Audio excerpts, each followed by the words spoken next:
I'm joined now by two men who have extensive experience in Iraq: CNN military analyst and retired Army General Mark Hertling and retired Army Colonel Derek Harvey. He was a top advisor to General David Petraeus. Colonel, to start with you first, you heard Drew there asking that representative of the rebels, how can we trust you? And that rep basically saying the U.S. already does. In a way, these are tried and true rebels. Is that true? Is that your assessment?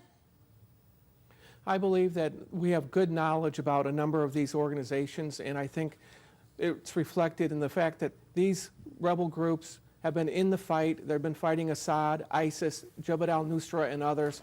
They are tested, they're vetted, and I really do believe that we should reinforce and support them because they are the ground component in this fight in that part of Syria. General Hertling, what do you think about the idea, and this is an argument that some have made, that these rebels could just turn around and use the weapons to fight Assad? They're banding together not just to fight ISIS, but to fight Bashar al-Assad, which is something the U.S. isn't doing. So how tricky is it to give them arms, or does this not really trouble the U.S. too much? They just don't want to be doing airstrikes against Assad. Yeah, this is very tricky, Brianna, and I'm not sure I agree with Colonel Harvey on this one because my experience has been whenever there's the opportunity to potentially get arms, everybody becomes America's friends and everybody starts fighting the forces that we fight. The whole issue here is what caused such dissension among the national security team of the president when we were looking at getting involved potentially at a Syrian civil war. That is not what we're doing in northern Syria right now. We're fighting a potential terrorist threat that's trying to build a state. We do not necessarily want to get between the Free Syrian Army and Bashar al-Assad. That's where things start taking a different turn.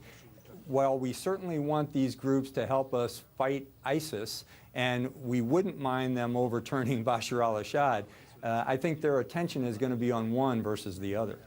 Yeah, and Colonel Harvey, I wonder, today I spoke to Brigadier General Mark Kimmett, and he said that you kind of have to pick the lesser of the two evils here. He said that he thinks that perhaps the best outcome for Syria would actually be keeping Assad in a reduced power position. Essentially, he would be the mayor of Damascus, and then there would be sort of protected areas around that in Syria. Do you think this is the end game? Well, I don't think we understand what the end game is at this point. Clearly, there's going to be a devolution of power, and the Syria that we have seen is not going to exist in the future. So what is the political outcome going to be, and how is power going to be shared, ultimately has to be addressed. And until we get better clarification on the power base and the fighting between these groups, which will take some time, we're not going to see a political endgame here that's going to be clear to us. And this was what we were talking about, General, earlier with Kimmett, was what does Syria end up looking like? Does it look like Libya, where Gaddafi was gone and then there's a big power vacuum? Or does it look more like Iraq post the first Gulf War? Do you think that's the critical question, Brianna. It is the potential power vacuum, where it's a very good thing to say from the Free Syrian Army, we want to replace Bashar al-Assad. There's another thing to say, okay, well, what are we replacing him with, and what group is moving forward? This is always the danger when you start talking about regime change, especially in a society that has been held together at times, even though it's a horrible society, been held together by a brutal dictator, and that's what we're talking about right now. I don't think we want to open up another element of chaos in this area right now. And unpredictability, what happens? That's really the question. Does it get better? Does it get worse? Colonel Harvey, when you assess really, I guess, the strategy here, this mix of armed Syrian rebels and airstrikes, will this keep ISIS at bay?